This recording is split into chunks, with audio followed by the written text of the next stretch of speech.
Hello नमस्कार, मेरा नाम डॉक्टर महिमा है। मैं होम्योपैथी कंसल्टिंग फिजिशियन हूँ भारत होम्योपैथी में। आज हम बात करेंगे कि आप अपनी किडनी फंक्शन टेस्ट मतलब आप अपनी केएफटी की रिपोर्ट्स को कैसे पढ़ सकते हैं। क्या वैल्यूज आपको देखनी है कि आपकी अगर बढ़ी हुई है तो आपकी किडनी नॉर्मली फंक्शन कर रही है या नहीं कर रही है। इसी टॉपिक के बारे में आज बात करेंगे। स्टार्ट करते हैं। सबसे पहले आपको मालूम होना चाहिए कि आपकी जो किडनी का जो फंक्शन होता है वो बहुत वाइटल होता है कि जितना भी आपकी बॉडी में वेस्ट मटेरियल है वो यूरिन के थ्रू किडनी फिल्टर आउट करती है। अब अगर किसी भी टॉक्सिक की आपके ब्लड में वैल्यूज इंक्रीज हो रही है तो उसका मतलब आपकी किडनी अच्छे से वर्क नहीं कर रही है। तो वही सब वैल्यूज आपकी केएफटी रिपोर्ट्स में बढ़ने लगती है। कुछ मेन जो वैल्यूज आपको देखनी होती है, फर्स्ट आपको चेक करना है कि आपका क्रेटिनाइन कितना है। क्रेटिनाइन एक वेस्ट मटेरियल होता है जो कि आपकी मसल्स के ब्रेकडाउन होने के बाद आपकी ब्लड में बनता है। अगर आपका क्रेटिनाइन जो है वो बढ़ रहा है, आपने अपनी रिपोर्ट्स में देखा है कि वो बढ़ा हुआ आ रहा है, तो आप समझ जाइए कि किडनी का फंक्शन नॉर्मली नहीं हो पा रहा है। अब हर लेबोरेटरी की अपनी एक अलग रेंज होती है। जैसे नॉर्मली आपको पहचानना होता है कि अगर 0.8 से 1.2 तक इसके बीच में अगर आपका क्रेटिनाइन है तो ये नॉर्मल होता है। और हर लेबोरेटरी की अपनी एक यूनिट भी होती है। जैसे नॉर्मली हम इंडिया में mg/dl यूज करते हैं तो उसको भी आपको देखना होता है। इस तरह से आप पहचान सकते हैं कि क्रेटिनाइन बढ़ा हुआ है या कम है या फिर ज्यादा है। सेकेंड आपको पहचानना होता है यूरिया। यूरिया भी एक वेस्ट मटेरियल होता है। अगर कोई हाई प्रोटीन डाइट लेता है तो उसका यूरिया बढ़ने लगता है। इसी तरह एक वैल्यू आपकी केएफटी में आती है BUN, जिसको बोलते हैं ब्लड यूरिया नाइट्रोजन। ये भी यूरिया की तरह ही होता है बट इसमें हम नाइट्रोजन की भी वैल्यू ऑब्जर्व करते हैं। अगर आपका ब्लड यूरिया नाइट्रोजन बढ़ा हुआ आ रहा है तो कहीं ना कहीं आपकी किडनी अच्छे से वर्क नहीं कर रही, या फिर हो सकता है आप हाई प्रोटीन डाइट ले रहे हैं।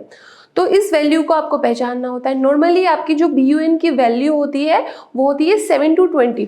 अब जैसे मैंने अभी आपको बताया हर लेबोरेटरी की वैल्यूज अलग होगी, तो उससे आप कंपेयर कर सकते हैं। उसकी जो विद इन की जो रेंज होती है उसमें आप देख सकते हैं कि 7 और अपनी लेबोरेटरी के अकॉर्डिंग आप अपनी वैल्यूज को पहचानें। ऐसे ही आपको यूरिया की वैल्यू पहचाननी है। नेक्स्ट है यूरिक एसिड। यूरिक एसिड एक ऐसा वेस्ट प्रोडक्ट होता है जो कि आपके न्यूक्लिक एसिड मतलब आपके DNA और RNA के ब्रेकडाउन के बाद आपके ब्लड में इंक्रीज होता है। अगर यूरिक एसिड का जो वैल्यू है वो इंक्रीज हो रही है तो आपकी किडनी हो सकता है अच्छे से वर्क नहीं कर रही, कि वो इस वेस्ट प्रोडक्ट को बाहर नहीं निकाल पा रही है, या फिर हो सकता है कि आपकी न्यूक्लिक एसिड ज़्यादा ब्रेकडाउन हो रहे हैं, या फिर हो सकता है कि आप हाई प्यूरिन डाइट ले रहे हैं, क्योंकि प्यूरिन से यूरिक एसिड बनता है। नेक्स्ट आपको देखना होता है कि आपके इलेक्ट्रोलाइट्स कितने हैं। इलेक्ट्रोलाइट्स में आ जाते हैं सोडियम, पोटेशियम।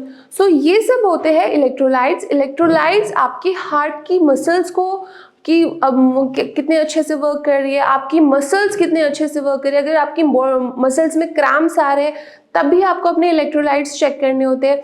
एसिड बेस का जो बैलेंस होता है आपकी बॉडी में वो भी इलेक्ट्रोलाइट्स कंट्रोल करके रखता है। आपको देखना है कि आपके इलेक्ट्रोलाइट्स विद इन रेंज है या नहीं। ये बेसिक चीजें हैं कि आपको अपनी केएफटी में चेक करनी होती है।